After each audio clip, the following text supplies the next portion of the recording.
ما هو آت قريب وللأرض من كل حي نصيب وللناس حب لطول البقاء فيها وللموت فيهم دبيب محمد صلى الله عليه وسلم. السلام علیکم ورحمۃ اللہ وبرکاتہ. میں عبدالحق آپ تمام مرد و خواتین کا اس گریس ایجوکیشنل سوسائٹی کے لیکچر ہال میں تہ دل سے استقبال کرتا ہوں. آج کا عنوان وہ ہے محمد صلی اللہ علیہ وسلم سے محبت کے تقاضے. میں ہمارے مقرر جناب اکبر بیگ حافظہ اللہ کو دعوت دیتا ہوں کہ وہ اپنا خطاب شروع کریں. السلام علیکم ورحمۃ اللہ وبرکاتہ. ان الحمد للہ نحمده ونستعینه ونستغفره فنعوذ باللہ من شرور انفسنا ومن سیئات اعمالنا من يهده اللہ فلا مضل له ومن يضلله فلا هادی له واشهد ان لا الہ الا اللہ وحده لا شریک له واشهد ان محمدا عبده ورسوله ارسله بالحق بشیرا ونذیرا وداعیا الى اللہ باذنہ وسراجا منیرا. اما بعد فإن خیر الحدیث کتاب اللہ وخیر الہدی ہدی محمد صلی اللہ تعالی علیہ وآلہ وسلم وشر الامور محدثاتها کل محدثۃ بدعہ وکل بدعۃ ضلالہ وکل ضلالۃ فی النار. فقد قال اللہ تبارک وتعالی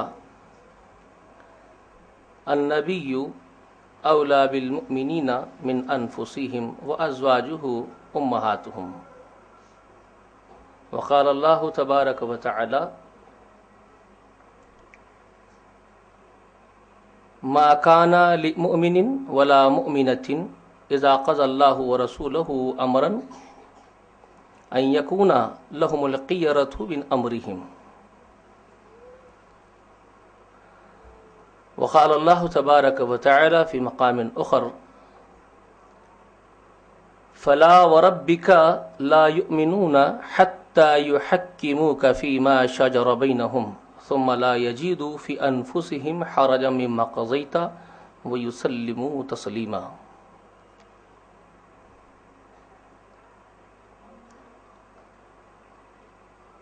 ہر قسم کی تعریف، حمد و ثنا اور بڑائی اللہ وحدہ لا شریک کے لیے لائق و زیبا ہے.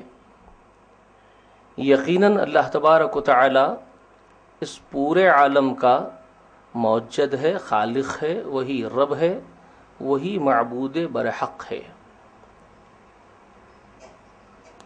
ساتوں آسمانوں اور زمین کی تمام تر مخلوقات اسی سے دست دراز کر کے اپنے سوال کرتی ہیں. ہر روز وہ ایک نئی شان میں ہیں اور پورے عالم کا تحفظ کرنا اس کے لیے تھکانے والا کام نہیں ہے. وہ بڑی بلندی و عظمت والا ہے. تمام انبیاء پر اللہ کی رحمتیں اور برکتیں نازل ہو، اور خصوصاً اللہ کی بے شمار برکتیں، انگنت رحمتیں نازل ہو ہمارے سردار یعنی محمد رسول اللہ صلی اللہ تعالی علیہ وآلہ وسلم پر.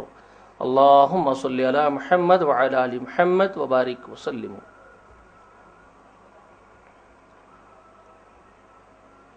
معزز سامعین و سامعات،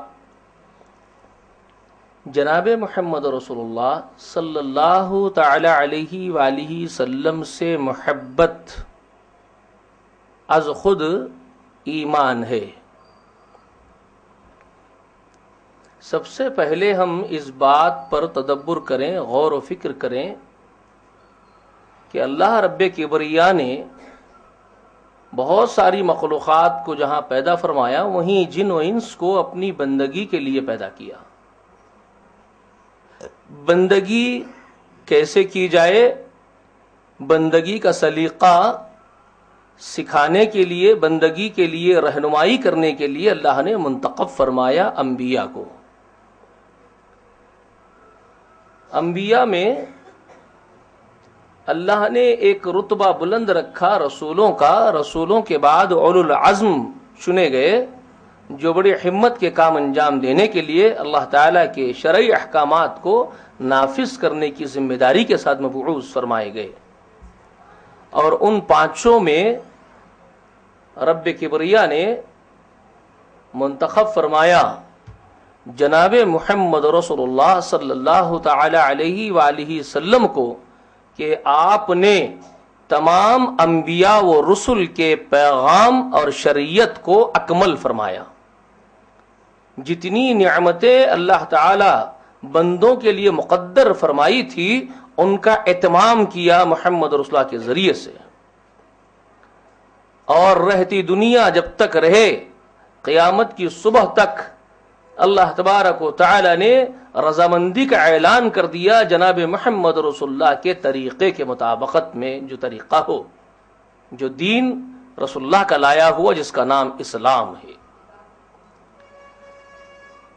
تو جہاں انبیاء کی بعثت کا مقصد بندگی کا سلیقہ سکھانا ہے، اور وہیں پر یہ بات بھی معلوم ہو گئی کہ محمد رسول اللہ نے بندگی کو کمال تک پہنچا دیا. انبیاء سے محبت کرنا دو معنی میں ہے اور دو طرح سے ہوتا تھا اور ہوتا ہے. ایک تو یہ بات ہم کو معلوم ہے اور ہم جانتے، بڑی معروف ہے، اور عقیدہ اہل سنہ کا یہ تو اصل بیس ہے کہ انبیاء کے اندر دو جو چیزیں ہیں اہم، اس کو ہم کو بڑا ضروری ہے اس کا جان لینا. ایک تو جتنے انبیاء آئے وہ آدم ہی کے بیٹے ہیں، وہ کسی اور جنسی سے نہیں ہیں منتخب ہوئے ہیں، وہ آدم ہی کی اولاد ہیں. جب اللہ تعالیٰ نے خود ہمارے والد محترم آدم علیہ السلام کو اللہ تعالیٰ اس زمین کی طرف بھیجا تو دو ٹوک نصیحت فرمائی تھی جس کا ذکر اللہ نے سورۃ البقرہ میں کیا. وہ دو ٹوک نصیحتیں ہمارے والدین کو، جد امجد کو، آدم اور حوا اور ان کی ذریت کے لیے کی گئی تھی. وہ کیا تھی؟ اما یأتینکم منی ھدی فمن تبع ھدایا فلا خوف علیہم ولا هم یحزنون. میرے یہاں سے جو ہدایت بھی، رہنمائی بھی تم تک پہنچے تو جو اس رہنمائی کی، اس ہدایت کی پیروی کرے اس کو کسی قسم کا خوف اور غم نہیں ہوگا. چنانچہ وہ ہدایت، وہ رہنمائی کا طریقہ کار کیا ہوگا، التزام کیا ہوگا، نظم کیا ہوگا، سورۃ الاعراف کی 35ویں آیت مبارکہ کے ذریعے اللہ نے اس کی توضیح فرمائی، اس کی وضاحت فرمائی. سورہ اعراف کی 35ویں آیت کریمہ میں اللہ نے کل اولاد آدم کو مخاطب کیا. یا بنی آدم، اے آدم کے بیٹو، اما یاتینکم رسل منکم. وہاں ہمارے جد امجد آدم سے کہا اما یاتینکم منی ھدی فمن تبع ھدایا فلا خوف علیہم ولا هم یحزنون. اسی کی توضیح سورۃ الاعراف کے ذریعے اس التزام کا ذکر کیا کہ وہ ہدایت ہم کیسے تمہارے پاس بھیجیں گے آدم کے بیٹو، اس کو وضاحت کے ساتھ سن لو. تو سورۃ الاعراف میں اللہ نے فرمایا یا بنی آدم، اے آدم کے بیٹو، اما یاتینکم، وہی بات ہے جو آدم سے کہی گئی، اما یاتینکم منی ھدی آدم سے کہا گیا، اور یہاں آدم کے بیٹوں سے کہا جا رہا ہے اما یاتینکم رسل منکم. جب کبھی آئے رسول تمہارے پاس تم ہی میں سے، منکم، یہ بہت خاص نقطہ ہے. کس کو مخاطب؟ آدم کے بیٹوں کو مخاطب کیا. یا بنی آدم، اے آدم کے بیٹو، اما یاتینکم، جب کبھی تمہارے پاس پہنچے، رسول منکم، رسول تم ہی میں سے، تم ہی میں سے منتخب ہوں گے. یقصون علیکم آیاتی، وہ میری آیتیں تمہیں سنائیں گے. جی فمن اتقى واصلح، تو جو تقوی اختیار کرے، رسول کی تابعداری میں آ جائے، رسول کی رہبری کو قبول کرے اور تقوی والا ہو جائے، متقی بن جائے، وہ اصلح، اور اصلاح کر لے. اپنی درستگی کر لے، اصلاح کر لے، فلا خوف علیہم ولا هم يحزنون، تو ایسوں کے لیے کسی قسم کا خوف غم نہیں ہوگا. وہی بات کی توضیح ہے. تو ہدایت رسول کے ذریعے بھیجی جائے گی، رسول تمہیں میں کا منتخب ہوگا، کسی اور جنسی کا نہیں ہوگا. یہ سسٹم ہے. تو جتنے انبیاء چنے گئے وہ آدم ہی کی اولاد میں سے منتخب ہوئے. تو اب ان سے محبت دو قسم کی اور دو طرح سے ہوتی ہے. ایک محبت اس نبی سے جو ہوتی ہے انسانیت کو، ہیومینٹی کو، اس کا ایک سبب یہ ہو سکتا ہے کہ وہ خون کے رشتے کی وجہ سے، قومیت کی وجہ سے، علاقائی عصبیت کی وجہ سے، زبان کے تعصب کی وجہ سے، یا اس کے تعلق کی وجہ سے ایک یہ قسم ہو سکتی ہے محبت کی. اس پہلی قسم کی محبت ہم میں سے بھی ایک دوسرے سے ہم کو ہوتی ہے. مثال کی طور پر ہماری ابھی بات چل رہی تھی، راستے میں ہم دوست احباب مل کے آ رہے تھے تو ایک بات نکلی، کیرلا کے کچھ لوگوں کی بات نکلی. تو صاحب نے پیش کیا کہ کیرل کے لوگ ایک بستی میں اگر کوئی ایک کیرلا کا آدمی بس جاتا ہے، پھر 5 سال کے بعد آپ دیکھتے ہیں کہ وہ بستی ہی کیرل والوں کی ہو جاتی. کیوں؟ کہ اپنی قومیت کی محبت ان کے اندر پائی جاتی ہے، قوم کی بنیاد پر، زبان کی بنیاد پر محبت ہے. تو یہ ہم میں سے بھی ایسی محبت پائی جاتی ہے. ہم حیدرآبادی ہیں تو ایک دوسرے سے اپنے وطن کی نسبت سے محبت کرتے ہیں. ہم مسلمان ہیں تو اپنے مذہب کی وجہ سے محبت رکھتے ہیں. اگر ہم اردو بولتے ہیں تو اردو زبان کی وجہ سے محبت ہوتی ہے. تو یہ ایک قسم ہے محبت کی. تو ایک نبی کے ساتھ بھی اس کی قوم اگر محبت کرتی ہو، قومیت کی بنیاد پر یا زبان کی بنیاد پر، علاقے کی بنیاد پر یا نسل اور نسب کی بنیاد پر، تو یہ ایک محبت کی قسم ہے.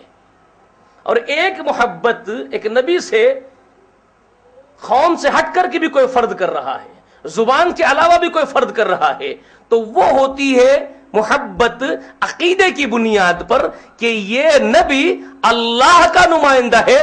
تو چونکہ ایک بندے کو اپنے معبود سے محبت ہے تو معبود کے نمائندے سے محبت کرتا ہے، معبود کی نسبت سے. تو یہ ایک دوسری قسم ہے محبت کی نبی سے. تو یہ محبت کی دو قسموں کو آپ ہمارے سامنے ضرور رکھیے گا. یہ بہت اہم نقطہ ہے اور یہ فطرتاً ہے، نیچرلی تقاضا ہے. میں نے اس کو فزیکلی نیچرلی آپ کے سامنے رکھا ہے. یہ انسان کے نیچر میں پایا جاتا ہے، فطرت میں. یہ دو قسموں کی محبت. تو پہلی محبت نبی سے ہو رہی ہے ایز اے بشر ہونے کے، ایک آدمی ہے، کسی عزیز کا بیٹا ہے، عزیز ہے، ہم قوم ہے، ہم زبان ہے، ہم وطن ہے، محبت کی جا رہی ہے. یہ ایک محبت ہے. اور ایک دوسری محبت معبود سے ہونے کی وجہ سے معبود کے نمائندے سے کی جا رہی ہے. یہ دوسری قسم کی محبت ہے. جی یہ ہمارے سامنے ہو. اب تمام نبیوں میں نے اس محبت کی دو قسمیں آپ کے سامنے رکھ دی. اب آپ پر ہم اس کو گیٹ مار کے رکھ لیں ذہن سے. اب اوجھل اس کو مت ہونے دیجئے، اس نقطے کو، اس پوائنٹ کو. یہی اہم پوائنٹ ہے میرے درس کا. یہ دو محبتوں کی جو میں نے قسمیں آپ کے سامنے رکھی، یہ اہم نقطہ ہے میرے درس کا. اب میں آگے بات بڑھاتے ہوئے یہ بات کہوں گا کہ نبیوں میں ہمارے سردار جناب محمد رسول اللہ کا کیا رتبہ اور مقام ہے. ایک تو نبی کا رتبہ اور مقام ہم کو یہ معلوم ہو گیا کہ نبی اللہ نے منتخب کیا ہے انبیاء کو آدم ہی کی ذریت میں سے. تو آدم علیہ السلام کے جتنے بیٹے ہیں جو دنیا میں پیدا ہوں گے قیامت تک، ان سب میں خصوصیت کے حامل گروہ ہے وہ گروہ جس کو نبوت سے سرفراز کیا گیا ہے. وہ خاص ہے، وہ بہت مخصوص گروہ ہے، مخصوص طبقہ ہے آدم کے بیٹوں میں کا. ہر آدم کا بیٹا اس نبی کے رتبے کو نہیں پہنچ سکتا ہے. نبی ایک خاص رتبے والا ہے، اس کو اللہ نے منتخب کر لیا ہے. یہ ایک الگ گروہ ہے، اس کو نقطہ ذہن میں رکھ لیجئے. ان میں ایک درجہ بلند ہے نبیوں میں سے. جیسے آدم کے تمام بیٹوں میں بلند رتبے والے انبیاء ہیں، نبی ہے. نبی کا معنی ہوتا ہے متنبع کرنے والا، آگاہ کرنے والا. اور موٹے انداز میں اگر اس کو بیان کیا جائے تو جو غیبی امور ہے، جو غیبی خبریں ہیں، ان سے ہم کو روشناس کروانے والا، اس سے آگاہ کروانے والا. غیب کا معنی کیا ہوتا ہے میرے دوستو؟ غیب ہمارے محاورے میں جو غیب کی تعبیر ہے وہ کیا ہے؟ غیب کسے کہتے ہیں ہم؟ جو چیز بھی ہماری نظروں سے اوجھل ہو، چھپی ہوئی اور پوشیدہ ہو، جس کو ہم نہ جانتے ہوں، وہ ہمارے لیے غیب کی اصطلاح رکھتا ہے، غیب کے معنی میں ہے. ٹھیک ہے نا؟ تو غیب ہمارے لیے وہ چیزیں جو ہم سے پوشیدہ اور اوجھل، اس کو ہم غیب کہیں گے. اب رہی بات اس غیب کے بارے میں جو حجتیں، جو تعویلات ہمارے محاورے میں چلتی رہتی ہیں، وہ کیا ہے؟ اللہ تبارک و تعالی عالم الغیب ہے، یا نبی بھی عالم الغیب ہوتا ہے، یا پھر خود ہمارے سردار عالم الغیب تھے یا نہیں تھے. اس طرح کی جو حجتیں ہمارے پاس مباحثے چلتے ہیں، معمولی سی بات ہے سمجھنے کے لیے. دیکھیں، اللہ تبارک و تعالی سارے غیب جاننے والا ہے. اس بات کو قرآن مقدس میں اللہ نے بے شمار مرتبہ بیان فرمایا ہے. تو اللہ سارے غیب جاننے والا ہے، علام الغیوب ہے. اس کا معنی کیا ہے؟ اس کا کیا معنی ہے؟ بہت آسان سی بات ہے. جو چیز ہم غیب کہتے ہیں، اللہ کے لیے پوری کائنات میں غیب نام کی کوئی شے ہی نہیں ہے. اللہ کے لیے پوری کائنات میں اللہ کے لیے کوئی شے جس کو غیب کہا جائے، وہ غیب نام کی کوئی شے اللہ کے لیے ہے ہی نہیں. اللہ کے لیے سب کچھ ظاہر ہے اور سب کچھ عریاں ہیں. کوئی چیز پوشیدہ چھپی اللہ سے تو ہے ہی نہیں. تو پھر اللہ کے لیے غیب کی اصطلاح ہی کیا بچی؟ کچھ ہے نہیں غیب اس کے لیے، تو غیب ہی نہیں ہے. تو سارے غیب جس کو اللہ جانتا ہے، اس کا معنی یہ ہے سارے غیب جو مخلوق کے لیے ہیں پوشیدہ، ان سب کو اللہ جانتا ہے. یہ معنی ہے. ساری پوشیدہ اشیاء جو چھپی ہو مخلوقات سے، خالق ان سب کو جانتا ہے. تو اللہ کے غیب جاننے کا معنی یہ ہے. اللہ جو غیب جانتا ہے اس کا معنی مخلوق جو نہیں جانتی ہے اس کو بھی اللہ جانتا ہے. یہ معنی ہے. تو پھر غیب کی جو اصطلاح ہے وہ کس کے لیے ثابت ہوتی ہے؟ مخلوق کے لیے ثابت ہوتی ہے. مخلوق کے لیے پوشیدہ کئی چیزیں ہیں جس کو مخلوق نہیں جانتی. ہم نہیں جانتے ہیں. بڑے بڑے سائنسداں ترمچیوں کو بولو دعویٰ کر لے سب غیب جانتے ہیں، نہیں جانتے. جی سبحان الذی خلق کل ازواجا کلھا، اللہ نے فرمایا سورہ یاسین میں، بڑا ہی منزہ اعلیٰ و عرفہ ہے وہ اللہ تعالی جس نے ہر چیز کو کائنات کی جوڑے میں پیدا کیا. کن کن چیزوں کو؟ مما تنبت الارض ومن انفسہم ومما لا یعلمون. زمین سے نکلنے والی تمام تر نباتات، جی سب جوڑوں میں، خود ان کے اپنے نفوس، انسانوں کے، آدم کے بیٹوں کے، جنوں کے، ان کے اپنے نفوس خود جوڑوں میں. ومما لا یعلمون، اور وہ کئی چیزیں ہیں جنہیں ابھی تک تم جانتے ہی نہیں ہو. ایسی کئی چیزیں خلق ہے جس کو جانتے ہی نہیں ہیں لوگ، وہ بھی جوڑوں میں. تو کوئی ابھی دعویٰ کر ہی نہیں سکتا کہ ہم سب کچھ جانتے ہیں. تو مخلوق کے لیے ہے غیب. تو نبی کا معنی کیا ہے؟ جس کو اللہ نے نبی کا لقب دیا. انبیاء کو جو چنا، آدم کے بیٹوں میں سے منتخب ہوئے، ان کو لقب نبی کا دیا، متنبع کرنے والا. تو کیا معنی ہوا کہ وہ جو خلق سے چھپا کے رکھے تھے مخلوق سے، فرشتوں کی ذات چھپی ہوئی، جنت چھپی ہوئی، جہنم چھپی ہوئی، خود باری تعالیٰ کا کسی کو علم نہیں تھا. تو یہ سب اخبار جو غیبی اخبار ہیں وہ بتانے والے کو کہتا ہے اللہ تبارک و تعالی نبی، متنبع کرتا ہے. وہ غیبی امور آپ کے سامنے کھولتا ہے. تو کیا نبی از خود کھولتا ہے؟ خود اس کے اندر اللہ نے وہ صفت رکھی ہے کہ وہ خود ہی جان لیتا ہو غیب کو؟ نہیں. اللہ متنبع کرتا ہے نبی کو. اللہ نبی کے پاس رسول بھیجتا ہے. جی الحمدللہ الذی فطر السماوات والارض جاعل الملائکۃ رسلا اولو اجنحۃ مثنی وثلاث ورباع. سورہ فاطر کی ابتدا میں اللہ نے اس بات کا ذکر فرمایا. پہلی آیت میں بڑا ہی تعریفوں والا شکر کے قابل وہ اللہ ہے جس نے ساتوں آسمان و زمین پیدا کیے اور ملائکہ کو پیغمبر بنایا. ملائکہ کو پیغمبر بنایا، رسول بنایا. دو دو تین تین چار چار والے پر والے فرشتے ہیں، اور اپنی مخلوق میں جسے چاہتا ہے زیادتی عطا کرتا ہے.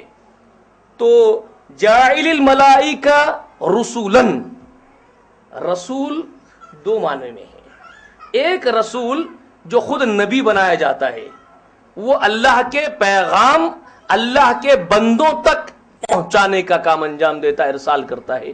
اور ایک رسول ملائکہ میں بنایا جاتا ہے، تو وہ فرشتہ جو رسول بنتا ہے وہ اللہ کے پیغام اس نبی تک پہنچاتا ہے.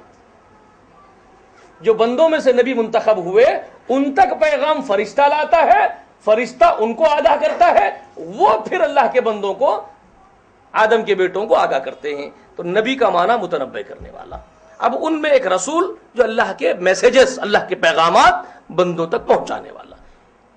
نبی کا معنی جو جہنم ہے، جو جنت ہے، جو فرشتے ہیں وہ ہمارے سامنے نہیں ہیں، ان کی قبریں دے کر کے ہم کو متنبع کر دے، وہ نبی. رسول اللہ کیا چاہتا ہے ان پیغامات کو ہمارے سامنے رکھ دے، وہ رسول، وہ رسول. اور جو شریعت کے حامل بنائے گئے 5 عزم والے، جنہوں نے کتابوں کے ساتھ قوانین کو امپلیمنٹ کیا، اللہ کے کانسٹیٹیوشن کو، اللہ کے دستور کو امپلیمنٹ کیا، وہ 5 ہستیاں ہیں. نوح علیہ السلام، ابراہیم علیہ السلام، موسیٰ علیہ السلام، و عیسیٰ علیہ السلام، اور ہمارے سردار محمد رسول اللہ. تو جتنے رسول ہیں وہ لازماً نبی ہی ہیں، نبیوں کے گروہ میں سے ہی منتخب کر کے ان کو رسول بنایا گیا. تو بحیثیت رسول ایک نبی بہت اعلیٰ درجے کے حامل ہوتے ہیں، خاص ہوتے ہیں، ان کا اپنا امتیازی مقام ہوتا ہے. اور ان سب میں اللہ نے خود ایک دوسروں پر ان کو درجے بلند رکھے ہیں. بعض نبیوں کو بعضوں پر اللہ نے فضیلت دی ہے. اس کا انکار کرنا بے وقوفی، جہل اور نادانی ہے. جیسے کہ آج کے بعض بے وقوف نادان قسم کے لوگ کر رہے ہیں کہ انبیاء کے مابین یہ تفریق شمار ہوگی اگر فضیلت کا ذکر کیا جائے کہ بعض نبی کا درجہ کم، بعض نبی کا زیادہ، تو یہ ایک تفریق ہوگی انبیاء کے مابین. اور کہتے ہیں کہ قرآن نے اس کو منع کیا ہے. اب یہ قرآن کو بیچارے نہ یہ سمجھے، نہ ان کے باپ دادے سمجھے، اور قرآن مقدس پیش کرنے نکل جاتے بڑے علامہ بن کر کے، جبکہ معاملہ یہ ہے کہ یہ خود جاہل ہے، یہ خود قرآن کو نہیں جانتے. انبیاء کے مابین تفریق ہوگی، اس بات کے لیے قرآنی آیت کے جزوں کو پیش کر دیتے ہیں. لا نفرق بین احد من رسلہم، ہم رسولوں کے، اللہ کے رسولوں کے درمیان میں ہم فرق نہیں کرتے. لا نفرق بین احد من رسلہ، جو اللہ کے رسول ہیں ان کے درمیان ہم فرق نہیں کرتے. یہ آیت کا جز پیش کر دے کہ لوگوں کو ورغلا دیتے ہیں کہ دیکھو اللہ نے قرآن میں فرمایا کہ رسولوں کے درمیان فرق نہیں کیا جائے گا، اور پھر آپ کہہ رہے ہیں فضیلت والے ہیں. تو وہ جو حدیث جس میں فضیلت کا ذکر آیا ہے وہ کہتے ہیں کہ وہ حدیث نہیں ہے، کیونکہ وہ قرآن کے خلاف ہے. اور عام آدمی کی بات سمجھ میں آ جاتی ہے کہ بھائی قرآن کے خلاف معلوم ہو رہی ہے حدیث، تو کیونکہ قرآن میں بات آ رہی ہے لا نفرق بین احد من رسلہ، ہم اس کے رسولوں میں فرق نہیں کرتے. تو پھر آپ کہہ رہے ہیں تو فرق ہو رہا ہے، تو جو حدیث کہہ کر کے آپ پیش کر رہے ہیں وہ غلط ہے. تو عام آدمی بھٹک جاتا ہے. معاملہ ایسا نہیں ہے، معاملہ بہت الگ ہے. لا نفرق بین احد من رسلہ جہاں پر بھی آیا ہے وہ فضیلت کے انکار کے لیے نہیں آیا ہے، وہ ایمان میں کسی قسم کی تفریق کو کاٹنے کے لیے آیا ہے.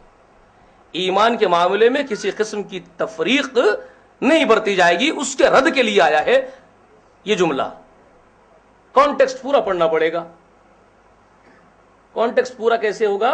آمن الرسول بما انزل الیہ من ربہ والمؤمنون کل آمن باللہ وملائکتہ وکتبہ ورسلہ لا نفرق بین احد من رسلہ وقالوا سمعنا واطعنا غفرانک ربنا والیک المصیر. یہاں تک آپ کو کانٹیکسٹ ملتا ہے، پورا کانٹیکسٹ.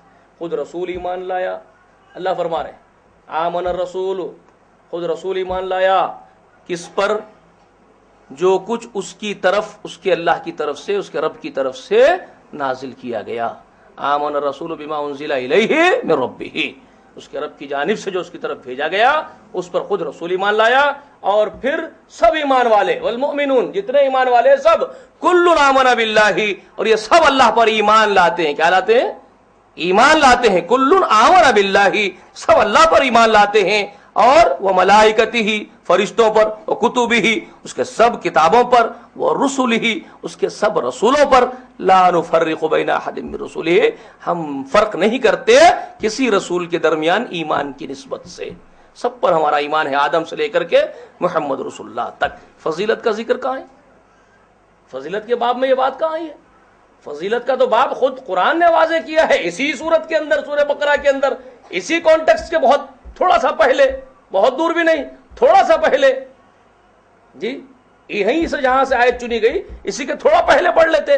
تلک الرسول فضلنا بعضهم على بعض منهم من کلم اللہ ورفع بعضهم درجات، خود اللہ نے بیان کر دیا۔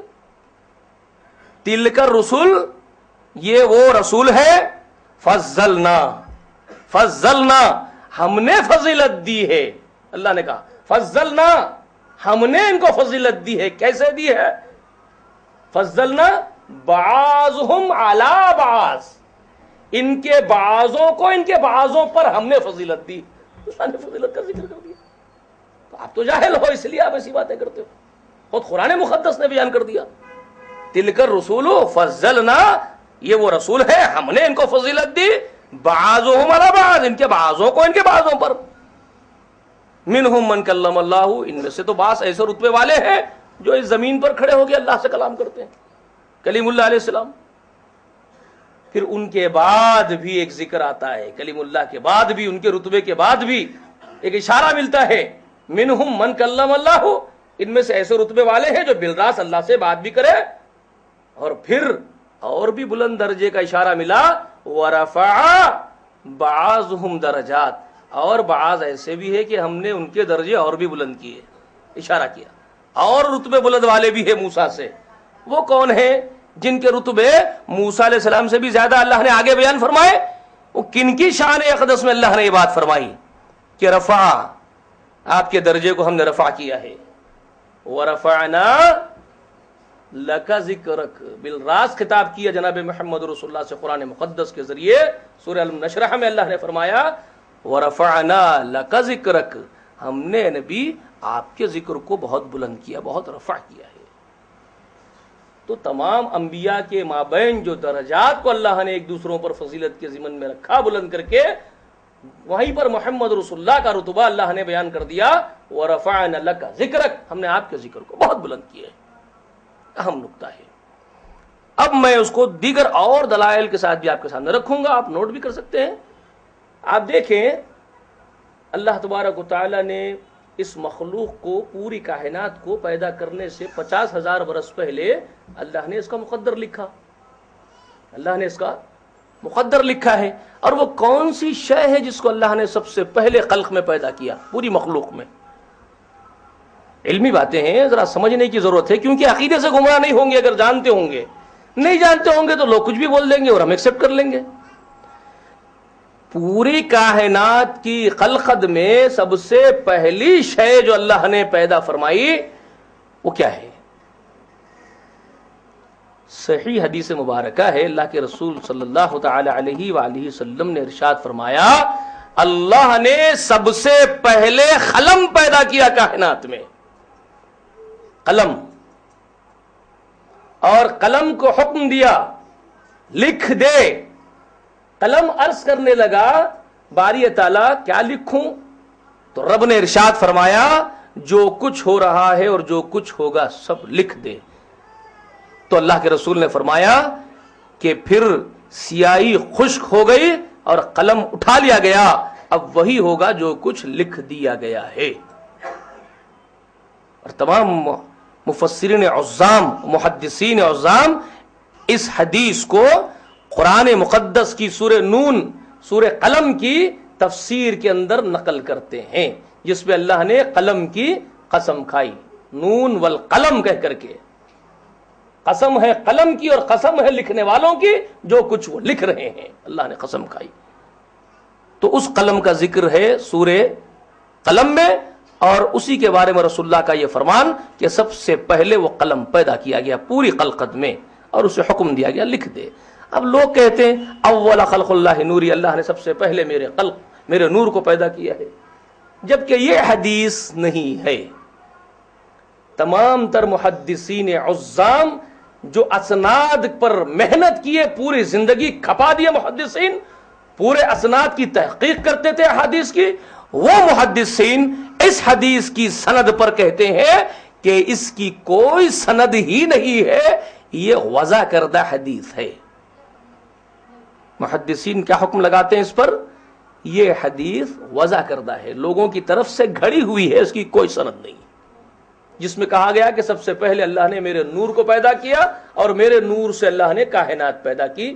اس حدیث کو محدثین کہتے ہیں یہ وضع کردہ ہے، گھڑی ہوئی ہے، یہ حدیث نہیں ہے۔ اور صحیح حدیث جس پر اتفاق کرتے محدثین کہ سب سے پہلے اللہ نے جو چیز پیدا کی، اللہ کے رسول کا جو فرمان قلم کے بارے میں ہے، یہ صحیح حدیث ہے، پورے سند کے ساتھ پہنچتی قوی۔ ٹھیک ہے، ٹھیک ہے نا؟ تو یہ تو کائنات کا مقدر ہے۔ اب جب یہ کائنات پیدا کی گئی تو اللہ نے انسانی روحیں پیدا فرمائی، جسم نہیں بنائے گئے، روحیں پیدا کی گئی۔ ان روحوں سے کچھ عہد و پیمان ہوئے آسمانوں میں اللہ کے پاس، اس کا ذکر اللہ نے سورہ اعراف میں کیا، غالباً آیت کا نمبر 172 یا 72 ہے، اللہ نے اس کا ذکر فرمایا۔ اللہ نے آدم کی پشت سے اس کی ذریت کو نکال کر کے ان سے عہد و پیمان کیا۔ کیا تھا؟ الستو بربکم، کیا میں تمہارا رب نہیں ہوں؟ قالوا بلا شہدنا، سب پوری روحوں نے کہا ہم گواہی دیتے ہیں اس بات کے کہ آپ ہی ہمارے رب ہیں۔ یہ تو عام روحوں سے عہد و پیمان لیے گئے تھے توحید کے، وحدانیت کے، اللہ کی اکیلے معبود برحق ہونے کا عہد و پیمان تمام ارواحوں سے لیا گیا تھا۔ اور ایک خاص عہد کا ذکر خاص روحوں سے جو لیا گیا اس کا بھی ذکر قرآن مقدس نے کیا ہے۔ ایک تو عام روحوں کا ذکر پورے آدم کے بیٹوں سے لیا گیا اللہ کی توحید کے لیے، تو خاص روحوں سے خاص عہد کا بھی ذکر قرآن کرتا ہے۔ وہ سورہ آل عمران میں ملتا ہے، آیت غالباً 81ویں آیت آپ کو ملتی ہے، 80 کے بعد 81۔ وَإِذْ أَخَذَ اللَّهُ مِيثَاقَ النَّبِيِّينَ لما آتيتكم من كتاب وحكمة ثم جاءكم رسول مصدق لما معكم لتؤمنن به ولتنصرنه أأقررتم وأخذتم على ذلكم الإثر قالوا أقررنا۔ تو ایک اہم نقطہ یہ آپ کو نوٹ کرنے کا ہے سورہ آل عمران میں جو اللہ نے فرمایا وَإِذْ أَخَذَ اللَّهُ مِيثَاقَ النَّبِيِّينَ، یاد کرو اس وعدے کو، اس عہد کو جو اللہ نے نبیوں سے لیا تھا، تمام نبیوں سے، خاص روحوں سے خاص عہد، خاص روحیں نبیوں کی ہے اور خاص عہد و پیمان ہو رہے ہیں۔ کیا ہو رہے؟ اللہ نے کیا کہا ان سے؟ لما آتیتکم من کتاب وحکمت، جب میں تم کو عطا کروں کتاب میں سے، حکمت میں سے حصہ، حکمت سے مراد نبوت ہے، کتاب سے مراد آسمانی شریعت ہے، آسمانی تعلیمات ہے، صحیفے ہوں، کتابیں ہوں۔ لما آتیتکم من کتاب، میں تم کو جب آسمانی شریعت دوں، صحیفے دوں، کتابیں دوں، وحکمہ اور نبوت سے سرفراز کروں، جی ثم جاءکم رسول مصدق لما معکم، اور پھر تمہارے پاس میرا رسول پہنچے، ایک رسول تمہارے درمیان آدم کے، اور وہ چیز کی تصدیق کرتا ہوا وہ آئے جو پہلے سے تمہارے ساتھ موجود ہو، یعنی شریعت کی شکل میں، معاکم جو تمہارے ساتھ موجود ہوگا شریعت کی شکل میں، آسمانی تعلیمات کی شکل میں، اور اسی کی تصدیق کرتا ہوا میرا ایک رسول تمہارے درمیان آ جائے تو تم پر کیا ہے؟ لَتُؤْمِنُنَّ بِهِ، تو تم پر لازماً واجب فرض ہوگا اس پر ایمان لانا۔ کس سے کہا جا رہا ہے؟ انبیاء سے، انبیاء کی روحوں سے کہا جا رہا ہے لَتُؤْمِنُنَّ بِهِ، تم پر لازماً واجب فرض ہوگا اس پر ایمان لانا، وَلَتَنْصُرُنَّهُ، اور تم پر لازم فرض ہوگا اس کی نصرت کرنا، اس کی مدد امداد کرنا، اس کا تعاون کرنا فرض ہوگا تم۔ آخررتم، کیا قبول کرتے ہو تم؟ وَأَخَذْتُمْ عَلَى ذَلِكُمُ الْإِصْرِ، مضبوط پکڑتے ہو میرے عہد کو؟ قالوا اقررنا، تو اللہ نے کہا ان سب روحوں نے، انبیاء کی، سب انبیاء نے کہا ان لوگوں نے ایک زبان ہو کر کے اقررنا، ہم نے اقرار کیا. قالا تو کہا اللہ نے فاشہدوا، پس گواہ ہو جاؤ، پس گواہ ہو جاؤ اس بات پر. وانا معاکم من الشاہدین، اور میں خود تم سب پر گواہ ہوں، تم سب کے ساتھ میں خود تم پر اس بات کے لیے گواہ ہوں کہ تم نے اس کو قبول کیا ہے. تو کس رسول کے بارے میں، کس نبی کے بارے میں ان نبیوں سے عہد لیا گیا؟ حضرت علی رضی اللہ تعالی عنہ، حضرت عبداللہ ابن عباس رضی اللہ تعالی عنہما یہ فرماتے ہیں کہ جناب محمد رسول اللہ صلی اللہ تعالی علیہ وآلہ وسلم کی نسبت ان تمام انبیاء سے عہد لیا گیا تھا، ان کے متعلق، ان کے لیے. یہ ہمارے سردار کی خصوصیات میں ہے. ابھی عالم وجود میں نہیں آیا، جسد وجود میں نہیں آئے، ارواحوں کی شکل میں ہے ذریت آدم، اور خاص روح منتخب ہوئی انبیاء کی. تو ان تمام انبیاء سے عہد لے کر کے اللہ نے کہہ دیا کہ تم پر فرض و لازم ہوگا میرے نبی محمد پر ایمان لانا. اب اس نقطے کو اگر سامنے رکھتے ہیں تو پھر ایک عجیب و غریب جہالت والی جو باتیں ہوتی ہیں ان کا رد ہوتا ہے. بعض جاہل یہ کہتے ہیں کہ نبی محمد رسول اللہ جب حضرت آمینہ کے بطن سے پیدا ہوئے، عبداللہ کے بیٹے، تو وہ ایک عام انسان تھے. غور کیجیے، وہ ایک عام انسان تھے. 40 برس نبوت سے سرفراز کیے گئے. اس سے پہلے کی زندگی عام آدمی کی زندگی تھی محمد رسول اللہ کی. یہ جہالت کی بات ہے، یہ انتہائی جہالت کی بات ہے. نبی آخر الزمان محمد رسول اللہ کا رتبہ، ان کے آمد کا دور، کب آئیں گے، کس دور میں آئیں گے، کن حالات میں آئیں گے، ان کا رتبہ کیا ہوگا، ان کو کیا مقام عطا کیا جائے گا، یہ سب کچھ لوح محفوظ میں اللہ نے کائنات پیدا کرنے سے پہلے ہی مرتب کر دیا ہے. ہر ایک چیز اللہ نے لکھ دی ہے جی. تو جو مخلوق پیدا ہوتی ہے وہ اپنے تقدیر کو لے کر کے پیدا ہوتی ہے جناب. صحیح بخاری میں اللہ کے رسول صلی اللہ علیہ وسلم کی حدیث مبارکہ موجود ہے. اللہ کے رسول نے ارشاد فرمایا، ماں کے پیٹ میں بچہ 4 مہینے 20 دن گزار لیتا ہے تو فرشتہ نازل ہوتا ہے اور اس کے تقدیر کا ریکارڈ طے کیا جاتا ہے.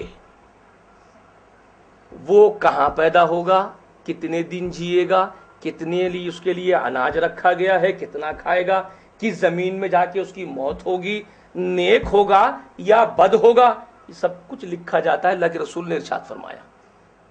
اور اس میں یہ بات بھی ارشاد فرمائی تھی کہ ایک آدمی پوری زندگی نیکی کے کام کر کے جنت کے قریب ہو جاتا ہے، لیکن پھر تقدیر کا لکھا غالب آتا ہے، وہ جہنمیوں کے کام کر کے جہنم میں چلا جاتا ہے. ایک آدمی زندگی بھر جہنمیوں کے کام کرتا ہے، پھر تقدیر کا لکھا غالب آتا ہے، جنتی کے کام کرتا ہے، جنت میں چلا جاتا ہے. تو یہ صحیح بخاری کی روایت ہے. یہ کون سی تقدیر کا حصہ ماں کے پیٹ میں لکھا جاتا ہے؟ یہ وہی ہزاروں برس، 50,000 برس پہلے جو مرتب کی گئی پوری کائنات کی تقدیر لوح محفوظ میں.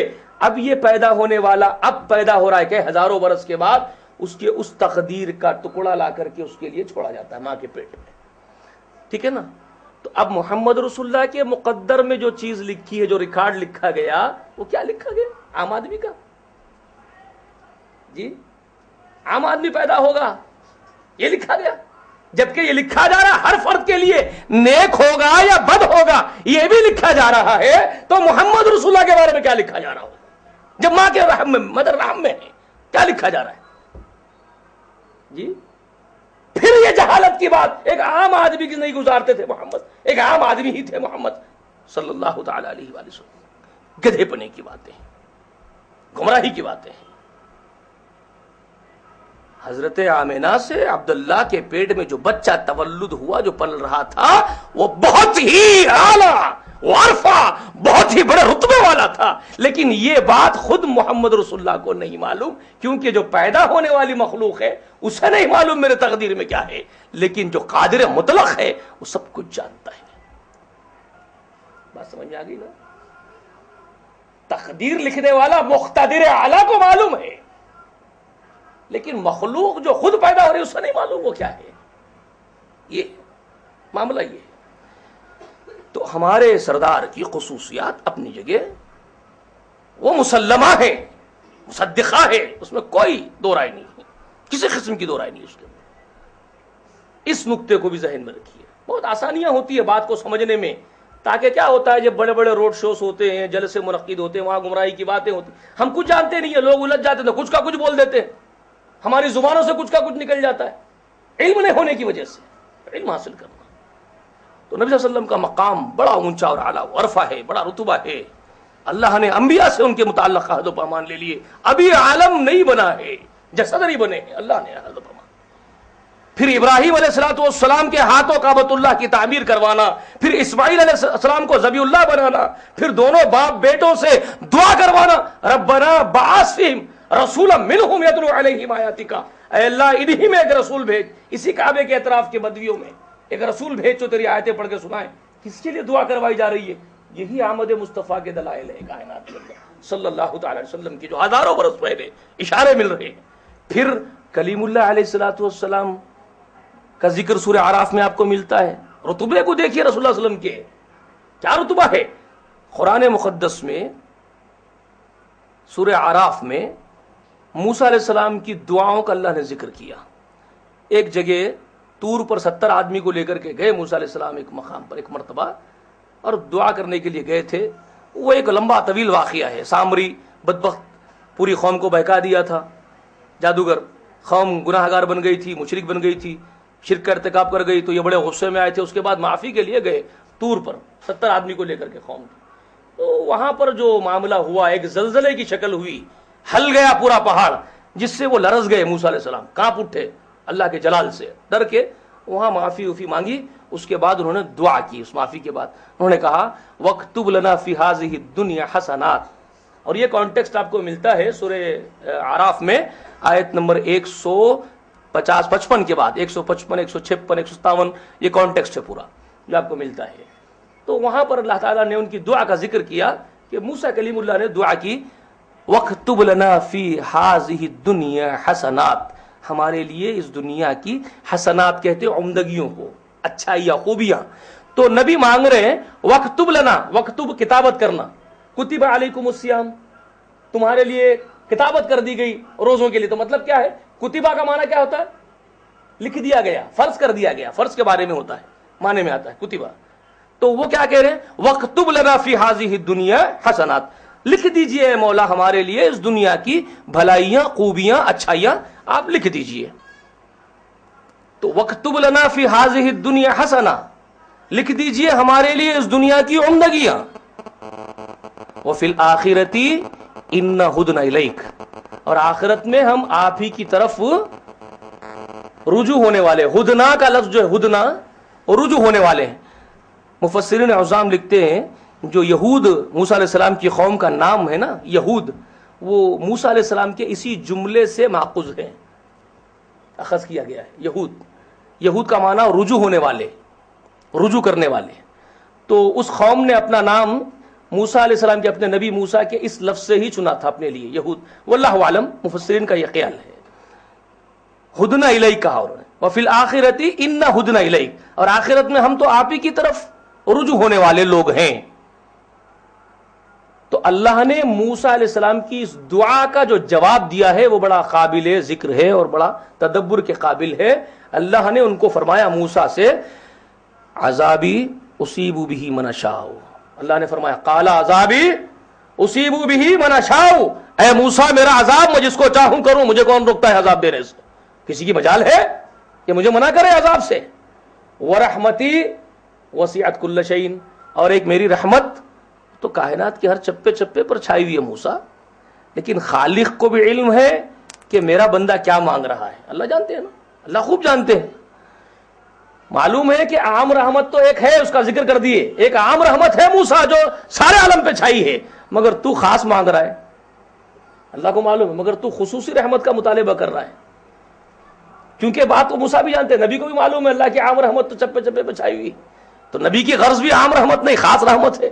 تو اللہ تعالیٰ اس کا جواب دے رہے ہیں، خاص رحمت کا جو ذکر ہے موسیٰ، فَسَأَكْتُبُهَا لِلَّذِينَ يَتَّقُونَ، فَسَأَكْتُبُهَا للذین یتقون، اب یہاں ذکر اللہ تعالیٰ کرتے ہیں شرائط کے ساتھ، پس ان قریب میں خاص رحمت مقدر کروں گا، لکھوں گا ان لوگوں کے لیے موسیٰ جو تقوی والے ہوں گے۔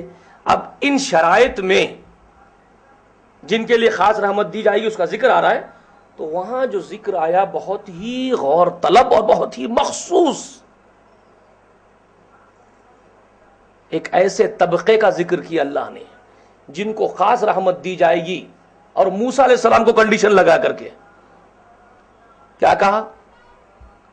والذین، وہ لوگ ہوں گے میرے خصوصی رحمت کے مستحق، والذین یتبعون الرسول النبی امی،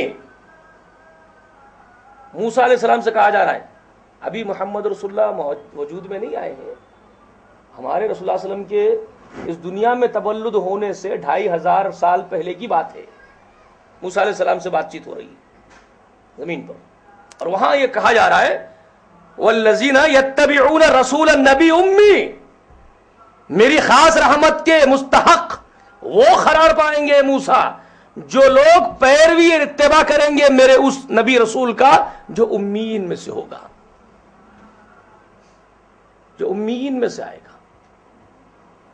جتنے انبیاء اس دنیا میں آئے انہوں نے خبر دی، پیشن گوئیاں دی ہمارے نبی کے متعلق، تو اس لفظ امی کے ساتھ امی رسول امی نبی کا ذکر کرتے گئے، ہر ایک نبی۔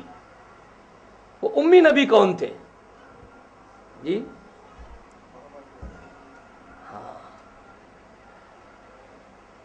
الذی بعث فی الامیین رسولا منہم یتلو علیہم آیاتہ، اس اللہ نے امیین میں سے، ان پڑھوں میں سے، ان ناکانداؤں میں سے ایک رسول انہی میں سے مبعوث فرمایا، نبی امی۔ اچھا، کسی کے ذہن میں ایک بات آ سکتی ہے، عیسیٰ بن مریم کے بارے میں بھی تو لفظ ان پڑھ ناکاندہ اللہ نے استعمال کیا ہو سکتا ہے، کیونکہ موسیٰ سے کہا جا رہا ہے، موسیٰ کو پیشن گوئی دی جا رہی ہے کہ ان لوگوں کو دی جائے گی خصوصی رحمت جو نبی امی کا اتباع کریں گے۔ تو یہاں نبی امی سے صرف مسلمان لوگ، کیونکہ کرسچن پوچھ سکتا ہے آپ سے تم مسلمان صرف نبی محمد ہی کو مراد کیوں لے رہے ہو نبی امی سے؟ نبی امی سے ہو سکتا ہے کہ خود عیسیٰ بھی مراد ہو سکتا ہے، ذہن خاکہ آ سکتا ہے ذہن میں۔ اسی میں جواب ہے، آیت پوری نہیں ہوئی، اسی آیت میں اس کا جواب ہے۔ اللہ نے کیا کہا؟ الذین یتبعون الرسول النبی امی الذی یجدونہ مکتوبا عندہم فی التوراۃ والانجیل، الذی اس امی نبی، الذی اس کے بارے میں، یجدونہ وہ پاتے ہوں گے موجود، سابق سے، پاسٹ سے، پیچھے سے وہ پاتے ہوں گے، کیا؟ یجدونہ مکتوباً، لکھا ہوا پاتے ہوں گے، پہلے سے دور قدیم سے وہ لکھا ہوا پائیں گے، اس کے بارے میں اس کی خبریں لکھی ہوئی پائیں گے۔ کن میں؟ فی التوراۃ والانجیل، تورات میں بھی انجیل میں بھی، یعنی دور تورات کا بھی ختم ہو جائے گا، دور انجیل کا بھی ختم ہو جائے گا، اور دونوں کتاب سابق کی ہوں گی اور اس کی خبریں اس میں موجود ہوں گی دونوں کتابوں میں۔ تو تورات موسیٰ کی، انجیل عیسیٰ علیہ السلام کی۔ تو یہاں جس نبی امی کا ذکر ہے وہ انجیل کے بعد کی خبر ہے، اور انجیل کے بعد، عیسیٰ کے بعد محمد رسول اللہ صلی اللہ علیہ وسلم، ان کے بارے میں خبر ہے۔ ٹھیک ہے، یہ موسیٰ علیہ السلام پر اللہ نے شرائط لگائے، خصوصی رحمت چاہتے ہو تو محمد رسول اللہ کی پیروی لازم پکڑنا پڑے گا۔ فالذین آمنوا بہ آگے ہیں، میں کچھ حصہ بیچ کا چھوڑ رہا ہوں، حالانکہ چھوڑنا نہیں چاہیے لیکن وقت بھی تو بہت تھوڑا ہے، بہت اہم ہے وہ بھی حصہ جو بیچ کا ہے۔ نبی صلی اللہ علیہ وسلم کی ایکٹیویٹیز کو بیان کیا گیا ہے، نبی کے منصب کو بیان کیا گیا، یأمرون بالمعروف ینہون عن المنکر، بہت اہم حصہ ہے، لیکن میں اس کی تفسیر بیان کیے بغیر اپنے موضوع کے متعلق بات کر رہا ہوں۔ فالذین آمنوا بہ، پس جو لوگ اس پر ایمان لائے، اس رسول پر، وعزروہ، اس کی عزت کرے، ونصروہ، اس کی نصرت کرے، وہی بات جو آسمانوں میں ہوئی۔ لتؤمنن بہ، اس پر ایمان لانا فرض ہوگا، ولتنصرنہ، اس پر نصرت اس کی فرض ہوگی، وہی بات موسیٰ سے کہی جا رہی ہے۔ فالذین آمنوا بہ، جو لوگ اس پر ایمان لائے، وعزروہ، اس کی عزت کو، اس کے وقار کو ملحوظ رکھے، ونصروہ، اس کی نصرت کرے، اور واتبعوا نور الذی انزل معہ، اور جو نور یعنی یہ قرآن، جو نور اس کے ساتھ، اس نبی کے ساتھ ہم نازل کریں گے، اس کی جو اتباع کرے، اولئک هم المفلحون، وہی لوگ کامیاب ہوں گے۔ یہ بات اللہ نے موسیٰ علیہ السلام سے نبی کے بارے میں کہی۔ تو نبی صلی اللہ علیہ وسلم کی خصوصیت اپنی جگہ بالکل مسلمہ ہے، مصدقہ ہے۔ اب اس تمام باتوں کے بعد میں آپ کو ایک بات کہتا ہوں کہ اللہ نے جس غرض کے لیے مخلوق کو وجود میں لایا، خصوصاً جن اور انس کا ذکر کیا، وہ کیا مقصد تھا؟ کہ بندگی کرے رب کی، وما خلقت الجن والانس الا لیعبدونی، بندگی کرے۔ اس بندگی کو کمال تک پہنچانے والا کامل العبد اس کائنات کا، اکمل العبد، مکمل بندگی کا حق جس نے ادا کر دیا ہو، اس پوری کائنات میں جس نے حق بندگی ادا کر دی، وہ ہے ہمارے سردار جناب محمد رسول اللہ۔ گویا کہ انہوں نے خلق کے، مخلوق کے وجود میں آنے کے مقصد کو، بندگی کو، حق بندگی کو ادا کر دیا محمد رسول اللہ نے صلی اللہ تعالی علیہ وسلم۔ وہ کامل العبد ہے جناب محمد رسول اللہ۔ باقی پورے عالم میں کوئی اس بات کا دعویٰ نہیں کر سکتا ہے کہ اس نے حق بندگی ادا کیا ہو۔ یہ منصب ہے محمد رسول اللہ کا صلی اللہ علیہ وسلم۔ اب یہ ہمارے رسول نبی محمد رسول اللہ کا مقام و مرتبہ ہے بحیثیت اللہ کے رسول ہونے کے۔ اس میں درجے کا کمال، آپ کے درجے اور آپ کے رتبے اور آپ کے مقام کا کمال نسبت رسالت سے ہے، نہ کہ نسبت بشریت سے۔ ہاں، نسبت بشریت کا انکار نہیں ہوگا، لیکن بشریت کی نسبت پھر وہی تصور ہوگی جو رسالت سے جڑے گی۔ جیسے کہ اللہ نے سورۃ البقرہ میں ذکر کیا، وَإِذْ قُلْنَا لِلْمَلَائِكَةِ، ہم نے جب فرشتوں سے کہا انی جاعل فی الارض خلیفہ، میں زمین میں اپنا خلیفہ بناؤں گا، تو وہ عام بشر کا ذکر نہیں ہے جو بلند ہے، اگرچہ کہ بحیثیت بشر خلق آدم کی اولاد ہونے کے دیگر مخلوقات پر، ملائکہ پر ایک خصوصیت اپنی جگہ قائم تو ہو جاتی ہے، لیکن وہ رتبہ جو فرشتوں کے سوال کے بعد جواب دیا جا رہا ہے، انی عالم ما لا تعلمون، جو میں جانتا ہوں تم نہیں جانتے ہو کہ کیا ہوگا یہ آدم کا بیٹا، تو وہ ہر ایک کے لیے نہیں ہے، یہ ہر ایک آدم کے بیٹے کے لیے خصوصیت کا حامل جملہ نہیں تھا، یہ اشارہ تھا محمد رسول اللہ کی طرف۔ تمہیں اس آدم کے رتبے کے بارے میں کیا اندازہ ہے کہ اسی آدم کی ذریت میں ایک وہ بھی پیدا ہوگا جہاں فرشتوں کا سردار منتہا پر، سدرۃ المنتہا پر کھڑے ہو جائے، سید الملائکہ کھڑے ہو جائے گا، آگے نہیں بڑھے گا، وہاں سے عرش تک رسائی کرے گا، یہی آدم کا بیٹا ہوگا، وہی محمد رسول اللہ ہوں گے صلی اللہ علیہ وسلم۔ یہ کائنات کا ایک بہت عظیم رتبہ تھا، تو یہ منسلک تھا بحیثیت رسالت کے، نبوت کے اور رسالت کے۔ آپ عام بشر تو تھے نہیں، تو کیسے ہم عام بشر کا خیال کریں گے آپ کے بارے میں؟ تو ایک اہم نقطہ تھا، علمی بات جو آپ کو نوٹ کرنے کی ہے۔ اب آئیے میری اس بات کی طرف جو میں نے پہلے آپ کے پاس چھوڑ دی تھی اور اس کو گیٹ مارنے کے لیے کہا۔ محبت کی وہ دو قسمیں، ایک پہلی قسم محبت کی قومیت کی بنیاد پر، علاقے کی بنیاد پر، زبان کی بنیاد پر، حسب نسب کی بنیاد پر، یہ ایک محبت کی قسم ہے۔ ایک محبت معبود کی محبت کی نسبت سے، معبود کے نمائندے سے کی جاتی ہے، یہ ایک قسم دوسری ہے۔ اب جناب محمد رسول اللہ سے محبت کرنے والے دو گروہ آپ کو ملیں گے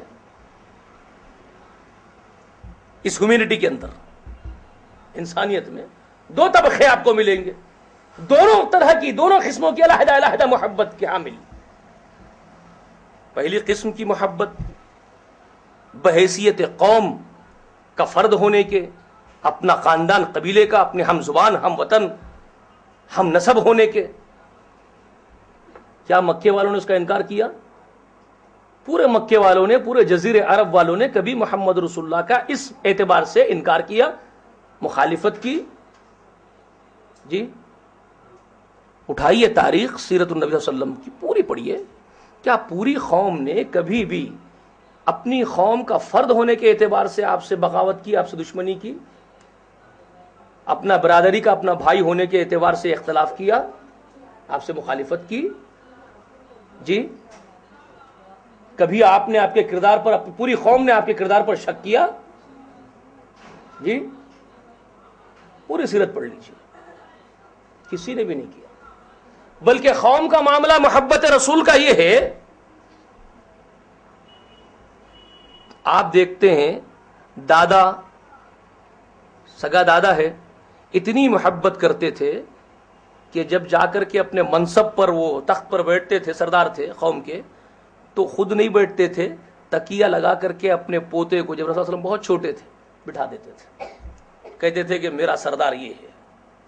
محبت کا یہ عالم تھا، اور پوری قوم رسول اللہ علیہ وسلم کی محبت میں سرشار ڈوبی ہوئی تھی. سب محبت بھری نگاہوں سے آپ کو دیکھتے تھے، تعظیم کی نگاہوں سے دیکھتے تھے کہ سردار ہے، خود ہمارے سردار کا سردار یہ ہے.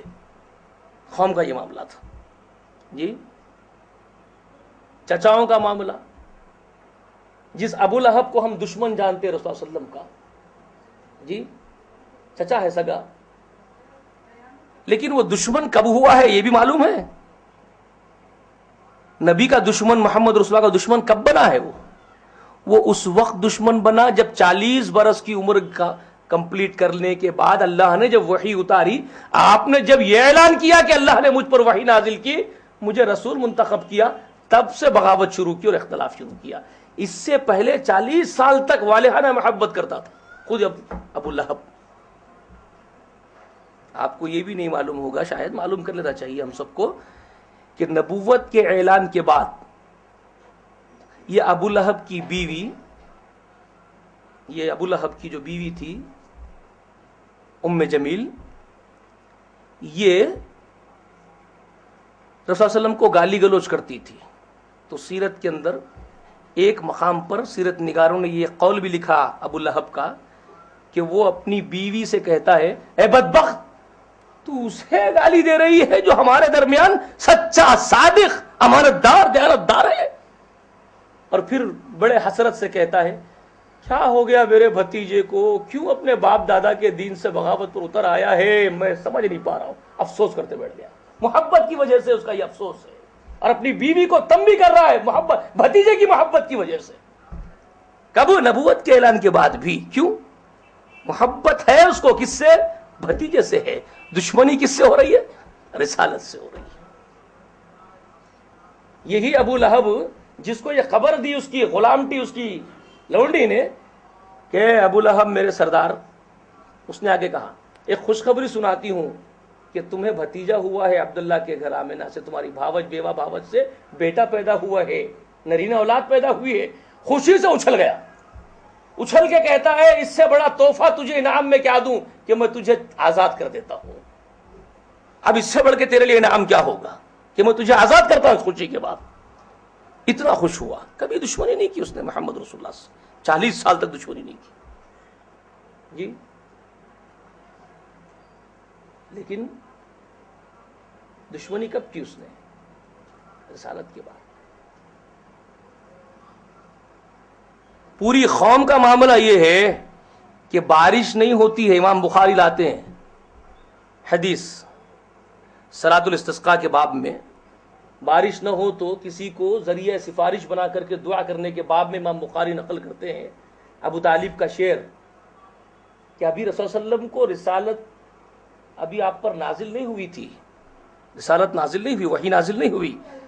اس سے پہلے کے ادوار میں، جب حضور بچپن میں چھوٹے تھے، جوان ہوئے، تب تک کے ادوار میں قوم کا جو حال تھا وہ ابو طالب شعر میں ادا کرتا ہے.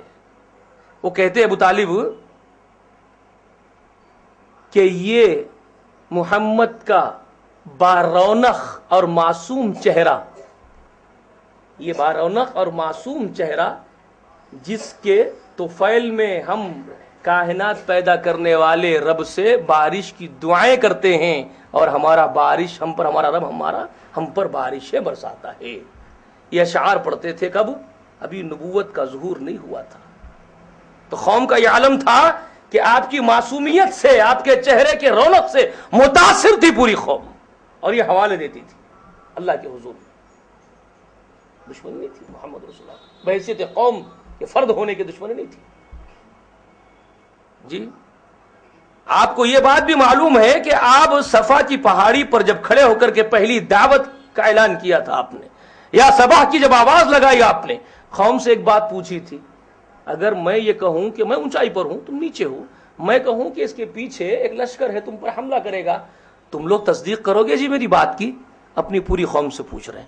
پوری قوم ایک زبان میں کہتی ہے اے عظیم شخصیت، اے محمد صلی اللہ علیہ وسلم. تو پوری قوم کا جواب کیا تھا جب رسول اللہ نے اپنی قوم سے پوچھا کہ اے میری قوم کے لوگوں، اس پہاڑ کے پیچھے میں دیکھ رہا ہوں، تم نیچے ہو، نہیں دیکھ سکتے ہو پیچھے، اگر میں کہوں کہ اس کے پیچھے ایک لشکر ہے تم پر اٹیک کر دے گا، حملہ کرے گا، تو کیا تصدیق کرو گے تم میری بات کی؟ تب پوری قوم نے ایک زبان میں جواب دیا تھا. قوم نے عرض کیا اے محمد صلی اللہ علیہ وسلم، آپ سے جھوٹ کا ہمیں آج تک کوئی تجربہ نہیں ہوا ہے. 40 سال محمد رسول اللہ ان کے بیچ گزارے ہیں، 40 سال کی زندگی لگاتار، بچپن گزرا، لڑکپن گزرا، جوانی گزری، ادھیڑ عمر کو ہوئے، 40 برس تک کی عمر ہے، اور قوم ایک زبان میں کہہ رہی ہے کہ آج تک جھوٹ کا کوئی تجربہ نہیں ہوا آپ سے. پورا لگاؤ ہے قوم کو محمد رسول اللہ سے، تعظیم ہے، عزت ہے، محبت ہے، سب کچھ ہے. لیکن قوم کی اکثریت نے آپ صلی اللہ علیہ وسلم سے بغاوت کی، محبت کے خلاف رویہ اختیار کیا، غصے کا رویہ، نفرت کا رویہ اختیار کیا. تو ان 40 سالوں میں نہیں کیا، بحیثیت محمد رسول اللہ کو اپنے قوم کے فرد ہونے کے، قومی بھائی ہونے کے، زبانی بھائی ہونے کے، علاقائی بھائی ہونے کے، نسبی بھائی ہونے کے، اس قوم نے آپ سے نفرت نہیں کی، محبت ہی کی. لیکن قوم نے نفرت کی تو آپ کی نسبت جب جڑ گئی رسالت سے اس وقت کیا. جب آپ کی نسبت رسالت سے جڑی تو انہوں نے نفرت کی، مخالفت کی، محبت کے خلاف کیا. اچھا ایک اور بات بھی آپ دیکھ لیجئے، ابو طالب ایک ایسی شخصیت ملتی ہے آپ کے خانوادے میں، آپ کے قبیلے میں، جنہوں نے نبوت سے پہلے جو محبت روا دواں رکھی وہ رسالت کے بعد بھی قائم رکھی. لیکن کس سے؟ بحیثیت رسول اللہ ہونے کی بھی محبت کی انہوں نے اپنے بھتیجے سے، جبکہ نبوت کے اعلان کے بعد سگا چچا ابو لہب دشمن بن گیا، آبائی دین کی عصبیت کی وجہ سے، باپ دادا کے دین کے تعصب کی وجہ سے بھتیجے سے بغاوت کر رہا ہے. میرے بھتیجے، کیا ہمارے باپ دادا کو تو گالی دیتا ہے؟ ابو لہب پوچھتا ہے. کیا تو یہ کہتا ہے کہ ہمارے باپ دادا، تیرے دادا، میرے باپ مطلب وہ پاگل تھے، ان کے باپ تیرے پردادا وہ دیوانے تھے، تو کون سا نیا دین پیش کر رہا ہے؟ یہ لڑ رہا تھا، جھگڑ رہا تھا ابو لہب، اتر آیا تھا نفرت پر. لیکن ابو طالب وہ شخصیت ہے، انہوں نے دشمنی نہیں کی، بغاوت نہیں کی،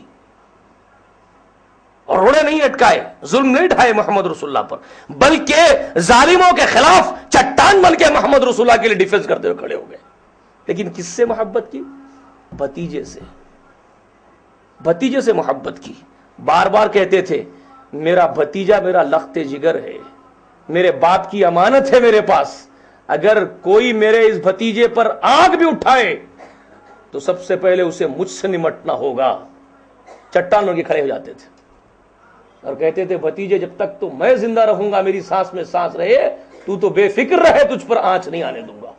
یہ ابو طالب کہتے تھے، محبت کرتے تھے. لیکن اب میں آپ سے یہ پوچھتا ہوں کیا ابو طالب جنت میں چلے گئے نبی صلی اللہ علیہ وسلم سے محبت کے بعد؟ اتنی محبت کی انہوں نے، والہانہ محبت کی، بے انتہا محبت کی، تو کیا وہ جنت میں گئے؟ نبی سے تو محبت کی انہوں نے، پھر کیوں نہیں گئے؟ سبب کیا ہے جنت میں داخل نہیں ہونے کا؟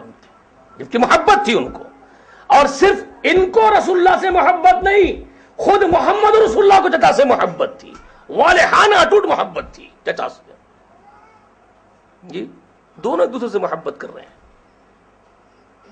ابو طالب کے انتقال کے وقت آخری سانسیں گن رہے تھے تو رسول اللہ صلی اللہ علیہ وسلم گئے، جا کے کہتے ہیں چچا میں جانتا ہوں آپ قوم کے سردار ہیں، ہو سکتا ہے قوم کے سامنے آپ کی حمیت، آپ کی غیرت آپ کو اجازت نہ دے کہ سردار بھی جھک گیا، ہمارا قوم طعنہ دے گی آپ کو. اس طعنے کے مد نظر رکھ کر کے آپ شاید میرا کلمہ پڑھ کے مجھ پر ایمان نہیں لا رہے ہیں کہ میں اللہ کا رسول منتخب ہوا ہوں، میرے رب کے اکیلے کی وحدانیت کو آپ قبول نہیں کر رہے ہیں، شاید قوم کی غیرت آپ کے اندر پیدا ہوئی ہے. کوئی بات نہیں چچا، پوری قوم ہٹ جائے، آپ اکیلے میں تنہائی میں صرف آپ اور میں رہوں اور ہمارا رب ہم کو سنتا رہے، آپ کلمہ پڑھ لیجئے، پڑھ لیجئے آپ کلمہ، روز قیامت میں اللہ تعالیٰ کے سامنے گڑ گڑا کر کے آپ کی سفارش کر لوں گا. یہ اللہ کے رسول صلی اللہ علیہ وسلم نے یہ بھی آفر کیا، یہ بات بھی تجویز بھی رکھی چچا کے سامنے. چچا کیا کہتے ہیں؟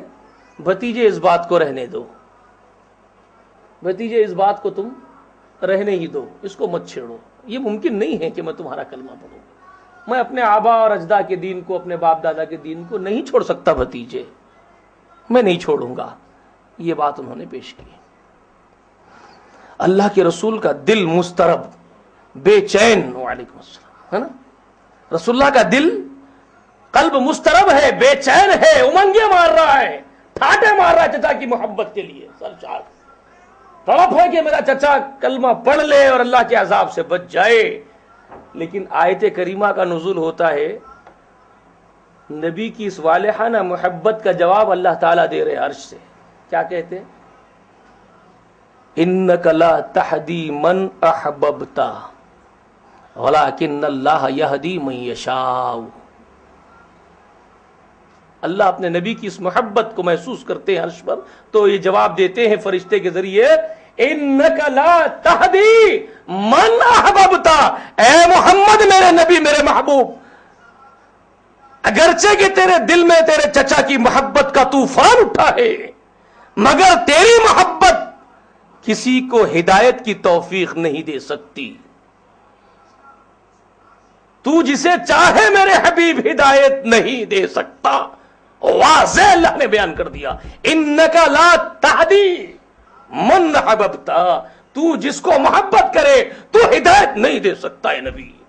ولیکن اللہ یہدی من یشاء، ہاں لیکن اللہ ہے وہ جسے چاہے توفیق دے دے. اتنے بڑے محبوب چچا کو اتنی زیادہ محبت کے باوجود جنت ملی کیا؟ نہیں نا. اللہ کے رسول نے فرمایا میرے چچا جہنم میں چلے گئے، لیکن یہ ہوا کہ میری محبت جو رسالت کی مخالفت نہ کرنے کی وجہ سے، کیا نبی کی محبت ہی سبب نہیں، بلکہ اگر صرف نبی کی محبت سبب ہوتا تو ابو لہب بھی بخش دیا جاتا، یا اس کے عذاب میں بھی تخفیف اور کمی کر دی جاتی، اس کے عذاب میں بھی کمی ہو سکتی تھی کیونکہ وہ بھی محبت کرتا تھا رسول اللہ. نہیں، تخفیف ابو طالب کے لیے جو ہوئی ہے، اس کو جو رسول اللہ نے صحیح حدیث کے جو سند کے ساتھ حدیث ملتی ہے اس میں جو بیان فرمایا، وہ تخفیف رسالت کی، نبوت کی مخالفت نہ کرنے کے سبب ہوئی ہے. بات سمجھ میں آئی؟ ابو لہب نے رسالت کی مخالفت کی، مشن کو روکنے کے لیے روڑے اٹکائے رسول اللہ کے، لیکن ابو طالب نے مشنری کو روکنے کے لیے روڑے نہیں اٹکائے تھے، رسالت کی مخالفت نہ کی.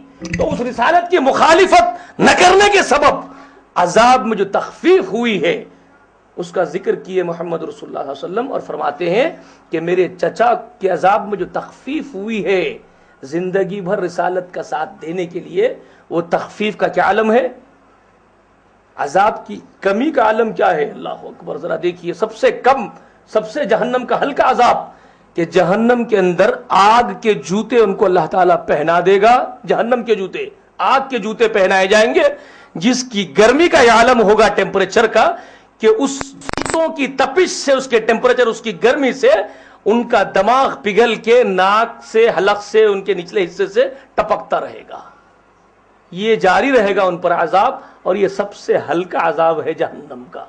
رسول اللہ نے فرمایا یہ سب سے کم اور ہلکا عذاب ہے جہنم کا.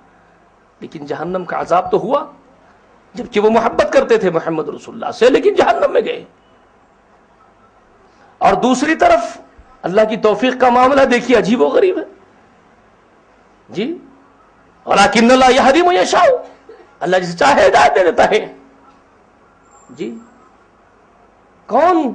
ابو سفیان رسالت کے کام میں روڑے اٹکاتا رہا. ایک وقت آیا، بیچارے متاثر ہوئے، اسلام قبول کر لیے، توفیق مل گئی، صحابی ہو گئے رسول اللہ علیہ وسلم کے، رضی اللہ تعالی عنہم ورضوا عنہ میں چلے گئے جی.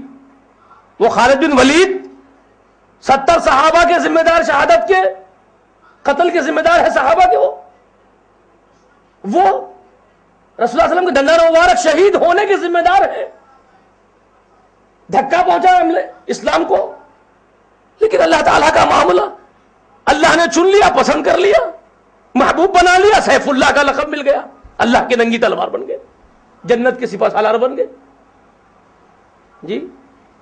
معاملہ دیکھیے عجیب و غریب. اور یہاں چاہیتا چچا زندگی بھر محبت کرتا رہا، جہنم میں چلا گیا. سبب رسالت کو ایکسپٹ کیا، رسالت کو ایکسپٹ کیا، جنت کا سردار ہوا. رسالت کو ریجیکٹ کیا، محبت کے باوجود جہنم میں گیا. تو پہلی محبت بحیثیت قوم کے، نسب کے، فرد کے، زبان کے، وہ محبت جنت میں نہیں لے جاتی ہے. محبت جنت میں لے جاتی ہے رسالت اور شریعت کی محبت، یہ لے جاتی ہے جنت میں. وحشی بن حرب جی، غور کیجئے، وہ وحشی ابن حرب کا بیٹا وحشی، سگے چچا کو جو باپ کے خیم مقام چچا ہے، رسول اللہ علیہ وسلم اٹوٹ محبت کرتے تھے، والہانہ محبت اپنے چچا سے کرتے تھے. حضرت حمزہ سے لقب سید الشہداء کا دیا، ان کو شہداؤں کے سردار کا لقب دیا. رسول اللہ صلی اللہ علیہ وسلم کی عزیز ترین شخصیت، محبوب ترین چچا کے جسم کے ٹکڑے کر دینے کا ذمہ دار وحشی بن حرب جی. ایک وقت آیا، اللہ نے منتخب کر لیا، چن لیا، پسند کر لیا، جنت کا حقدار بنا دیا. مسلمہ کذاب جیسے بھامٹے کو قتل کرنے کا شرف آپ کو حاصل ہوا جی. سپہ سالار بن کے گئے جنتیوں کے. وحشی بن حرب نسبی دشمن ہے رسول اللہ کے. نسب کے اعتبار سے دیکھیں گے تو کیا ہے؟ نسبی دشمن ہے، کیونکہ نسب کے چچا کو قتل کیا ہے، لیکن گئے کہاں؟ جنت میں. اور نسبی محبوب ہے ابو طالب، لیکن گئے کہاں؟ جہنم میں. کیوں؟ فرق کیا ہے؟ نسبی محبوب ابو طالب جہنم میں، اور نسبی دشمن چچا کا قاتل جنت کا سپہ سالار بن گیا. کیوں؟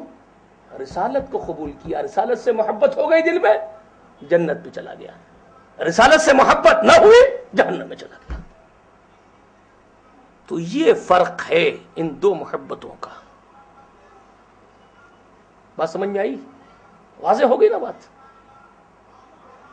اب بحیثیت رسول اللہ کے ہمیں جو محبت ہونی چاہیے اس کے کیا تقاضے ہیں؟ بحیثیت عبداللہ ہونے کے، وہ تو ابو لہب بھی محبت کر رہا تھا، ابو طالب بھی کر رہے تھے، پوری قوم کے دوسرے لوگ بھی کرتے تھے، لیکن جنت میں نہیں گئے. بحیثیت رسول اللہ ہونے کے محبت کی، جنت میں چلے گئے. اس کے تقاضے کیا تھے؟ تقاضے کیا تھے اس کے؟ آپ کی اطاعت، آپ کی اتباع. صرف اللہ کی محبت کا دم بھر لینا کفایت نہیں کرتا. محمد رسول اللہ کی آمد کے بعد اب کوئی گنجائش نہیں بچتی ہے کہ رسالت محمدی کے سوا بھی کسی چیز سے محبت دل میں رہے. بات پر، جملے پر غور کیجئے میرے. اس آمد مصطفیٰ کے بعد گنجائش باقی نہیں رہ جاتی ہے کہ رسالت مصطفیٰ کی محبت کے سوا کوئی بھی محبت دل میں باقی رہے اور وہ کامیاب بھی کر دے محبت اس آدمی کو. صرف رسالت مصطفیٰ کی جدا کر کے بھی کس کو کامیاب کر دینے والی محبت ہے ہی نہیں اب کائنات کے اندر. بنو اسرائیل تمام انبیاء سے محبت کرتے تھے. نصرانیوں کو اگر آپ لے لیں گے، وہ یہودیوں کی بات چھوڑ دیجئے، یہودیوں نے تو خود اختلاف کیا عیسیٰ علیہ السلام سے. نصرانیوں کو اگر آپ چن لیتے ہیں انسانیت میں، تو نصرانی ایسے دعوے دار ہیں جنہوں نے آدم سے لے کر کے عیسیٰ بن مریم تک کسی کا انکار نہیں کیا. سب سے والہانہ محبت، اٹوٹ محبت کی نصرانیوں نے. اب آمد مصطفیٰ کے بعد انہوں نے محمد رسول اللہ کو قبول نہ کیا، رسالت مصطفیٰ کو محبوب نہ کر لیا، تو انجام کیا ہوا؟ انجام کیا ہوا نصرانیوں کا؟ جبکہ سب نبیوں سے محبت ہے، آسمانی کتابوں سے محبت ہے، لیکن رسالت مصطفیٰ قبول نہیں کیا، اس سے محبت نہ کی، تو کیا ہوا؟ حشر کیا ہوا؟ جی وَاتَّقُوا يَوْمًا لَا تَجْزِي نَفْسٌ عَن نَفْسٍ شَيْئًا، ڈرو اس دن سے کوئی نفس کسی نفس کے کام نہیں آئے گا، کسی کی سفارش نفع نہیں دے گی، فدیہ قبول نہیں کیا جائے گا، کوئی مدد نہیں کیا جائے گا. سورہ بقرہ میں اللہ فرماتا ہے ضروری ہے محمد رسول اللہ پر ایمان، شرط ہے جنت میں داخلے کے لیے. تو یہی بات اللہ نے ان کو تنبیہ کر کے سورہ آل عمران کی 31ویں اور 32ویں آیت کریمہ میں ارشاد فرمائی، قل ان کنتم تحبون اللہ فاتبعونی یحببکم اللہ یغفر لکم ذنوبکم واللہ غفور رحیم، قل اطیعوا اللہ ورسولہ وان تولوا فان اللہ لا يحب الکافرین. اگر تم دعویٰ کرتے ہو اللہ کی محبت کا، اہل کتاب نصرانیوں یہودیوں، اگر تمہیں دعویٰ ہے اللہ کی محبت کا، تم دم بھرتے ہو محبت الہی کا، تو اے میرے محبوب کہہ دو ان سے، اگر تم اللہ سے محبت کرتے ہو فاتبعونی، تو پھر میری اتباع تم کو کرنی ہوگی، یحببکم اللہ، اس صورت میں اللہ کی محبت پاؤ گے، ورنہ اللہ کی محبت سے محروم ہو. میری اتباع کے ماں سوا محبت نہیں کرے گا باری تعالیٰ تم سے، یہ شرط بنائی گئی. اور میری محبت کا طفیل یہ ہوگا یغفر لکم ذنوبکم، تمہاری سابقہ کی غلطیوں کو مٹا دیا جائے گا. ایمان کے طفیل میں، محمد رسول اللہ پر ایمان لانے کے طفیل میں تمہارے سابقہ غلطیاں بخش دی جائے گی، یغفر لکم ذنوبکم. لیکن شرط بنایا گیا، محبت اطاعت کے ساتھ، اتباع کے ساتھ قائم ہوتی ہے. جی یہی معنی ہے اس حدیث مبارکہ کا جو صحیح بخاری میں اور دیگر محدثین نے لایا ہے اس کو، کہ تم میں سے کوئی آدمی اس وقت تک مومن نہیں ہو سکتا ہے جب تک کہ میں اس کے نزدیک اس کے باپ سے، اس کے بیٹے سے، والناس اجمعین، اور تمام انسانوں سے زیادہ محبوب نہ بن جاؤں. اس کی توضیح کیا ہے؟ تم میں سے کوئی آدمی اس وقت تک مومن نہیں جب تک کہ میں محبوب نہ ہو جاؤں. یہ میں محبوب نہ ہو جاؤں سے کیا مراد ہے؟ میری ذات ہی صرف حسبی نسبی رشتے ہی نہیں. ابو داؤد میں اس کی وضاحت ہے، تم میں سے کوئی آدمی اس وقت تک مومن نہیں ہو سکتا ہے جب تک کہ میری لائی ہوئی شریعت اس کے نزدیک اس کے باپ، اس کے بیٹے اور سب لوگوں سے زیادہ اس کو محبوب نہ ہو جائے. یہ متن موجود ہے ابو داؤد کے اندر، میری لائی ہوئی شریعت، میری لائی ہوئی رسالت محبوب نہ ہو جائے. تو محمد رسول اللہ کی محبت تقاضا ہے آپ کی شریعت کی پیروی، آپ کی اتباع. یہی ایمان کی شرط ہے. سورہ نساء کی 65ویں آیت کریمہ میں جو اللہ نے فرمایا، فلا وربک لا یؤمنون حتی یحکموک فیما شجر بینہم. قسم ہے تیرے رب کی، ہے محمد رسول اللہ، تیرے رب کے جوش و جلال کی قسم، یہ لوگ ایمان والے نہیں ہو سکتے ہیں جب تک تجھے حکم فیصلہ کرنے والا نہ تسلیم کر لے، تجھے نہ مان لے. حکم تسلیم نہیں کریں گے ایمان والے نہیں ہو سکتے. اور کس میں؟ کچھ مسائل میں، کچھ معاملوں میں فیما شجر بینہم، اپنے تمام تر مسائل میں جتنے بھی پائے حکم ماننا ہوگا. ثم لا یجیدوا فی انفسہم حرجا مما قضیت، اپنے دل میں کجی محسوس نہ ہو ان کو اس کے بعد. کس کے بعد؟ نبی کے فیصلے کے بعد.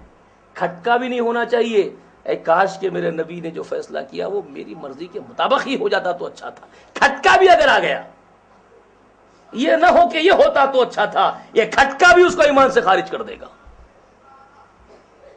وَيُسَلِّمُوا تَسْلِيمًا، بلکہ سر تسلیم خم کرنا پڑے گا. یہ اتباع ہے محبت کا تقاضا، سلنڈر ہو جانا مکمل. ما کان لمؤمن ولا مؤمنۃ، کسی مومن مرد کسی مومن عورت کے لیے اللہ نے فرمایا یہ زیب نہیں ہے، جائز نہیں ہے، ان کا وتیرہ نہیں ہے. اذا خذ اللہ ورسولہ امرا، کہ کسی امر میں کسی معاملے میں اللہ اس کا رسول کوئی فیصلہ سنا دے ان کے لیے جی. اور پھر ان یکون لهم الخیرہ، ان کے لیے کوئی اختیار بھی باقی رہ جائے من امرہم، ان کے امر میں، ان کے فیصلے میں. کوئی یہ نہیں کہہ سکتا کہ یہ میرا پرسنل ایشو ہے، یہ میرے باپ کا معاملہ ہے جی، یہ میری بیوی کا معاملہ ہے، یہ میرے بیٹے کا معاملہ ہے، یہ میری خاندان کا پرسنل ایشو ہے، اس میں محمد رسول اللہ کی حدیث مبارکہ فیصلہ کیوں؟ میں اس کو نہیں قبول کروں گا، میرا اپنا پرسنل ایشو ہے، میں اس میں محمد کی بات صلی اللہ علیہ وسلم کی بات کو کیوں لوں گا؟ اگر یہ کہہ دے بھی، سوچ بھی لے، ایمان سے نہیں اسلام سے خارج ہو گیا، ختم اس کا معاملہ پورا کا پورا، کوئی پرسنل ایشو نہیں ہے. یہ معاملہ ہے محمد رسول اللہ صلی اللہ علیہ وسلم کی اطاعت اتباع کا. کچھ نہیں چلتا وہاں، سلنڈر ہونا پڑتا ہے، سلنڈر. وہی تو بات تھی اللہ کے رسول نے جو واضح فرمایا تھا مسلم شریف میں، ابو ہریرہ جس کو روایت کرتے، کل امتی یدخلون الجنہ، میری پوری امت جنت میں داخل ہوگی الا من ابا، سوائے ان کے جو انکار کریں گے. قیل من یابا رسول اللہ، صحابہ پوچھتے اللہ کے رسول انکار کون کریں گے جی؟ ہمارے سردار انکار کون کریں گے؟ تعجب ہوا نا صحابہ کو، انکار کریں گے تعجب ہوا، تو پوچھے تعجب سے قیل من یابا، یا رسول اللہ انکار کون کریں گے؟ قال من اطاعنی دخل الجنہ، کہا محمد رسول اللہ نے من اطاعنی دخل الجنہ، جو میری اطاعت کریں گے، پیروی کریں گے، نقش قدم پر چلیں گے، میرے منہج کو پکڑے رہیں گے، دخل الجنہ، جنت میں جائیں گے. ومن عصانی، جو میری نافرمانی اختیار کرے، فقد ابا، انہوں نے انکار کر دیا ہے جنت میں داخلے کا. وہ نہیں جانا چاہتے جنت میں، اس لیے وہ نہیں کر رہے، نہیں آ سکتے. یہ کنڈیشن ہے، یہ کنڈیشن. اور ہم برخوردار کیا کر رہے ہیں؟ ہاں، میلاد النبی کی محبت کا یہ عالم ہے، پورا شہر سجا دیے. نبی کی ولادت کی محبت، یہ محبت شارع پورا کا پورا شہر چراغوں سے روشن کر دیا گیا، چوراہوں پر کھانے کھلائے جا رہے ہیں جی. رسالت کی اتباع بھی کی ہے، شریعت کی پیروی بھی کی. سوال یہ ہے کہ لوگوں کی زمینوں پر چھتریاں ٹانگ کے، کرسیاں ڈال کے، لوگوں کا مال ہڑپ کر کے بیچ دینے والوں، میلاد کا کھانا کھلاتے ہی محبت کا پورا حق ادا ہو گیا جی. ہاں، سود کے اڈے قائم کرنا، آٹو رکشے والوں کو، غریبوں کو، مزدوروں کو سود پر قرض دینا، اور پھر سود کی وصولی کے لیے ان پر ظلم کے پہاڑ توڑنا، ان کے گھروں پر حملے کرنا، ان کے زندگی کے سارا سامان کھینچ لینا ان سے، حتیٰ کہ ان کی عورتوں پر ہاتھ دراز کرنا. اور پھر میلاد کے دن کھانا بھی چورستے پہ کھڑ رہے کہ پوروں کو جمع کر کے کھلا دینا. حق ادا ہو گیا تمہاری محبت کا. ہاں، میراث کا، وراثت کا مال کھینچ کے کھا جانا، پوری کی میراث ڈبا دے کے لوگوں کی،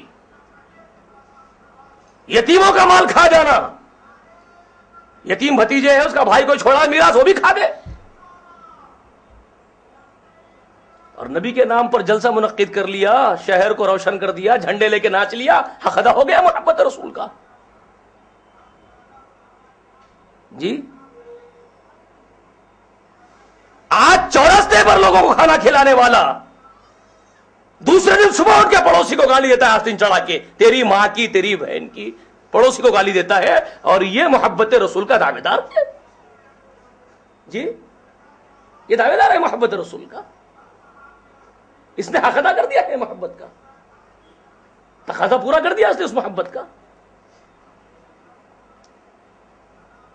جی تجارت میں جھوٹ بولنا، لوگوں کو دھوکے دینا، امانتیں کھا جانا، لوگوں سے بدسلوکی کرنا، بد کلامی کرنا، یہ تو ہمارا شیوا ہے۔ تو پھر ہم نے رسالت کی اتباع کب کی ہے اور کہاں کی ہے؟ ذرا بتائیے تو صحیح۔ سب سے پہلے اللہ کو نہیں چھوڑا، وہیں سے شروعات کی اس کے بغاوت کے ساتھ، اللہ کی بغاوت، کائنات کل کے بادشاہ رب حقیقی کے ساتھ بغاوت چھڑ دی۔ تیرے گھر کا طواف کیوں کریں گے؟ ہمارے پاس ہمارے ملک میں طواف کرنے کو دروازہ نہیں ہے کیا جنت کا؟ تیرے گھر آئیں گے؟ ارے تو وہاں تک کیوں بلا رہا؟ ہم یہاں طواف کر لیں گے، 7 چکر مار لیے، 7 حج کا ثواب ہم کو مل جاتا رہے، اس سے بغاوت کر رہے ہیں۔ تیرے نام پر جو بھی ہے بکرے کاٹ لاگت ہے، ہمارے منہ نہیں ہے کیا؟ سال کو سال ہم ان کے نام پہ بھی کاٹ لیتے برابر، تو کون ہوتا روکنے والا؟ باری طرح سے بغاوت، محمد رسول اللہ سے بغاوت۔ آپ کیا امام بن کے بیٹھ گئے جی اکیلے؟ دوسرے امامہ نہیں ہے کیا ہمارے؟ خالی آپ کی امامت کو ماننا، آپ کے قول صحیح حدیث بول کے لوگوں بیٹھا ہے تو آپ کی صحیح بات کچھ مان لینا بول کے کہیں کو، ہمارے بھی اماموں کو ہم پوچھتے کہیں کو نہیں پوچھنا؟ ہمارے مرشدہ، ہمارے پیرا، ہمارے امامہ نہیں ہونا کیا؟